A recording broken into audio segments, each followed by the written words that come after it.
بسم اللہ الرحمن الرحیم الا ان اولیاء اللہ لا خوف علیہم ولا هم یحزنون صدق اللہ العظیم وصدق رسولہ النبی الکریم الامین۔ ماہ رجب المرجب کا مہینہ یہ گزرتا چلا جا رہا ہے، اپنی برکتوں کو لٹاتا ہوا یہ ہم سے جدا ہوتا چلا جا رہا ہے۔ آج 3 رجب المرجب کی ہو چکی ہے۔ اس ماہ مبارک میں بہت سارے واقعات رونما ہوئے، بہت سارے بزرگان دین کے عرس بھی اس ماہ رجب المرجب میں ملتے ہیں۔ حضرت خواجہ غریب نواز رحمۃ اللہ تعالی علیہ آپ کا عرس مبارک بھی اسی ماہ مبارک ماہ رجب المرجب میں ہے۔ حضور خواجہ غریب نواز رحمۃ اللہ تعالی علیہ آپ کا تذکرہ خیر سننے کی آج سعادت حاصل کریں گے کہ حضور خواجہ غریب نواز رحمۃ اللہ تعالی علیہ کا تعارف کیا اور آپ کی ایک کرامت کہ جس کی وجہ سے 7 آتش پرست کہ جو آگ کی پوجا کیا کرتے تھے وہ آپ کے ہاتھ پر تائب ہو کر گناہوں سے توبہ کر کے اسلام میں داخل ہو گئے، اور صرف اسلام میں داخل ہی نہیں ہوئے، اللہ تبارک و تعالی نے ان 7 کو ولایت کے بلند رتبے پر فائز بھی فرما دیا۔ آئیے یہ بھی ایک واقعہ سنتے ہیں کہ یہ کیسے آپ رحمۃ اللہ تعالی علیہ کے ہاتھ پر تائب ہوئے۔ حضور خواجہ غریب نواز رحمۃ اللہ تعالی علیہ آپ دین کے لیے بہت سفر کیا کرتے تھے، ایک ملک سے دوسرے ملک، ایک شہر سے دوسرے شہر۔ آپ سفر کرتے کرتے جب بغداد میں پہنچے تو آپ رحمۃ اللہ تعالی علیہ نے کافی ایام، کافی ماہ جو ہے وہ بغداد میں قیام فرمایا۔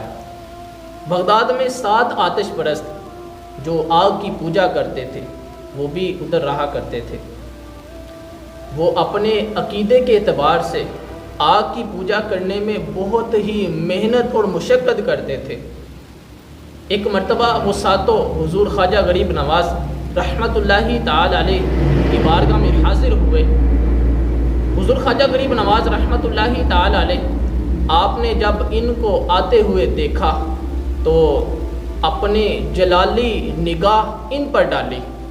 حضور خواجہ غریب نواز رحمۃ اللہ تعالی علیہ کی جلالی نگاہ کی یہ تاب نہ لا سکے اور ان 7 آتش پرستوں کے چہرے زرد ہو گئے اور ان کے ہاتھ پاؤں کانپنے لگے۔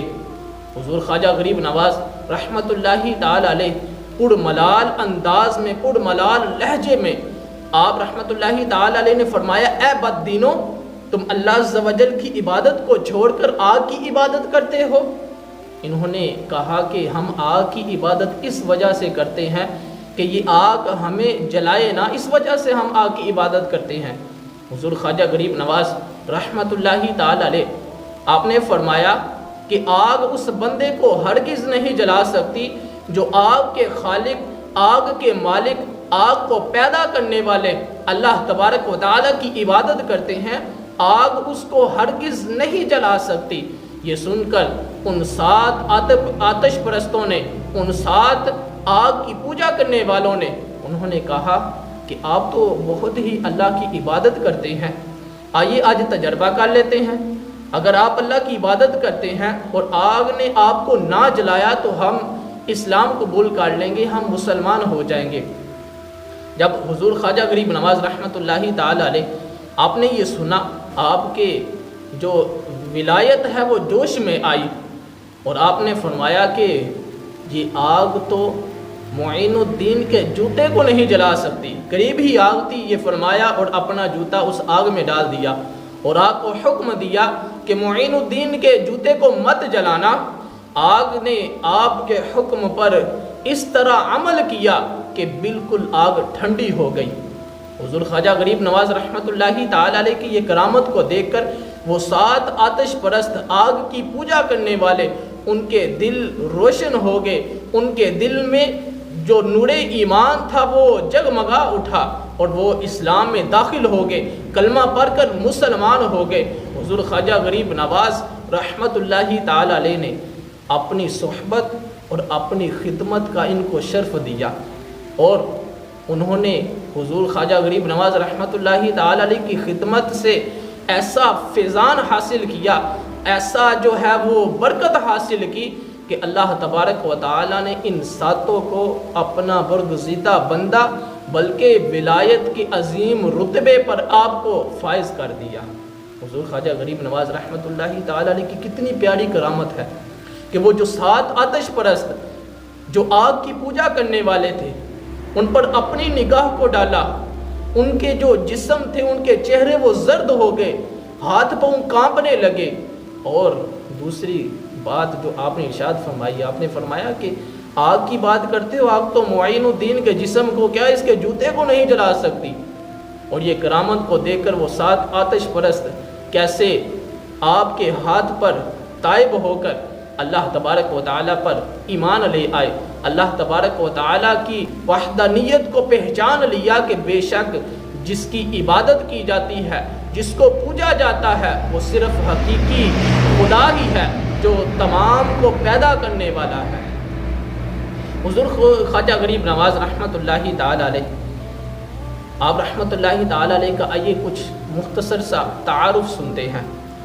حضور خواجہ غریب نواز رحمۃ اللہ تعالیٰ علیہ آپ 6 ہجری کے بلند رتبہ شخصیت ہیں۔ آپ رحمۃ اللہ تعالیٰ علیہ 537 ہجری میں بستان کے علاقے سنجر میں پیدا ہوئے، اسی نسبت سے آپ کو سنجری کہا جاتا ہے۔ خواجہ غریب نواز رحمۃ اللہ تعالیٰ علیہ کا نام پاک حسن اور معین الدین غریب نواز، سلطان الہند اور وارث النبی، عطائے رسول وغیرہ یہ آپ کی القابات ہیں۔ الحمدللہ عز و جل ہمارے خواجہ غریب نواز رحمۃ اللہ تعالیٰ علیہ والد اور والدہ کی طرف سے سید زادے ہیں، اور 12 واسطوں سے آپ کا سلسلہ نسب امیر المؤمنین حضرت سیدنا مولا علی رضی اللہ تعالیٰ عنہ تک پہنچتا ہے۔ یہ ہے آپ کا مختصر سا تعارف، اور آپ کی کرامت بھی ہم نے سنی۔ اللہ تعالیٰ سے دعا ہے کہ اللہ تعالیٰ ہمیں خواجہ غریب نواز رحمۃ اللہ تعالیٰ علیہ سے محبت کرنے، ان کی سیرت کو پڑھنے، ان کی سیرت پر عمل کرنے اور ان کی سیرت کے مطابق اپنی زندگی کو گزارنے کی توفیق عطا فرمائے۔ آمین بجاہ النبی، آمین۔